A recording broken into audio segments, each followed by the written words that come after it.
Have you ever just stared at a world map? You see all those lines, all those countries, and they feel so solid, so permanent, like they've always been there and always will be. But what if I told you that map isn't carved in stone? What if it's more like a drawing in sand, and the tide is always coming in? It really makes you ask a pretty fundamental question, doesn't it? Are those borders we learn in school forever? Is a country's existence guaranteed? You'd think so, but the answer is way more complicated than I ever imagined. Because the answer is no. A simple, flat-out no. The borders are not permanent. I know, it sounds like something out of a sci-fi movie, but it's a real, historical fact. Entire nations have literally been erased from the map. So, welcome to the Vanishing Map. And just to be clear, I'm not talking about a country changing its name, like when Siam became Thailand. No. We are talking about actual sovereign states, countries with flags, governments, citizens that one day existed and the next, they were just gone. Today, we're diving into 3 of their incredible stories. First up is a country that if you blinked, you would have missed it. Literally. It's called the Republic of West Florida. Ever heard of it? Yeah, I'm going to bet you probably haven't, and for good reason. It was around for less time than it takes to get through a new season of your favorite show.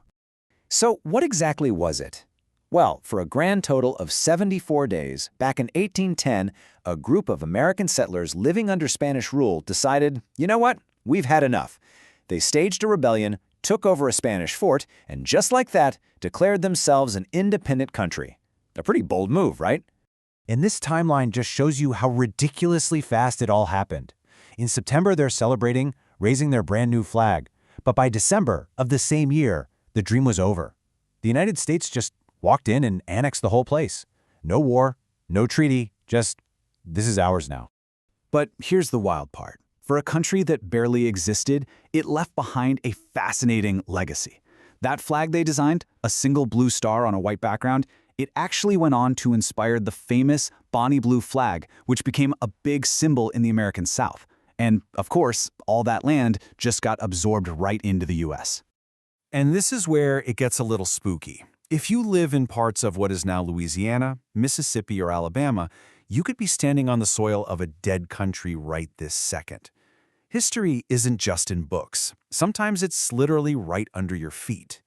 Let that one sink in.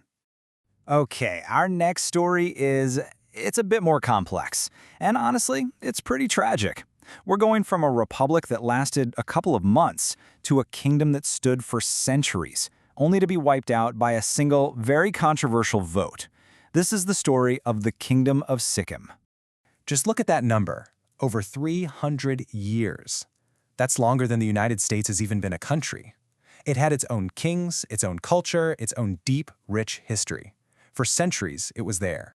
Tucked away in the Himalayas, Sikkim was its own independent Buddhist nation. It was ruled by its monarchs, who were called the Chogyals, and it played this super important role as a buffer zone between the giants of India and China. So the kingdom gets its start way back in 1642. You fast forward through all that history, and then suddenly in 1975, it's over. In just 1 year, it goes from being a sovereign kingdom to being the 22nd state of India. Its monarchy, its flag, all gone. Just history. So how did this happen?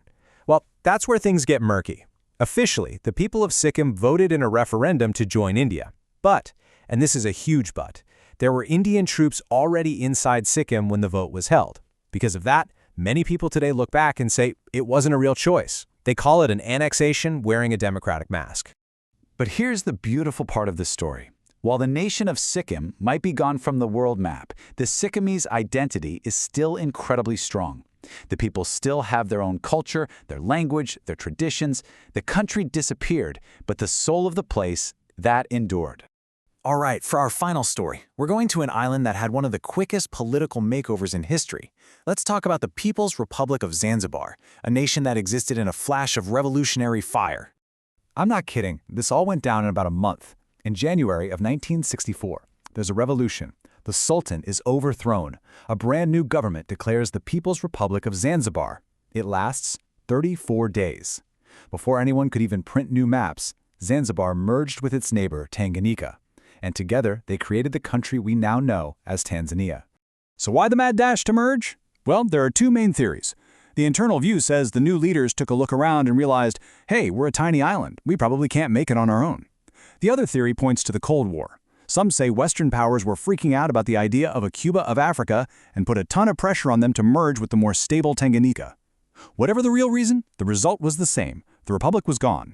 So we've had a republic that lasted 74 days, a kingdom that vanished after more than 300 years, and another republic that was gone in just over a month. This all leads us to one really big, important takeaway from all these stories. And here it is, that world map is not a finished product. It is a living document. It's constantly being edited by wars, by politics, by votes, by the sheer will of people. West Florida, Sikkim, Zanzibar, they're all just proof that the world we know can and absolutely will change. And that leaves us with one final big question for you to think about.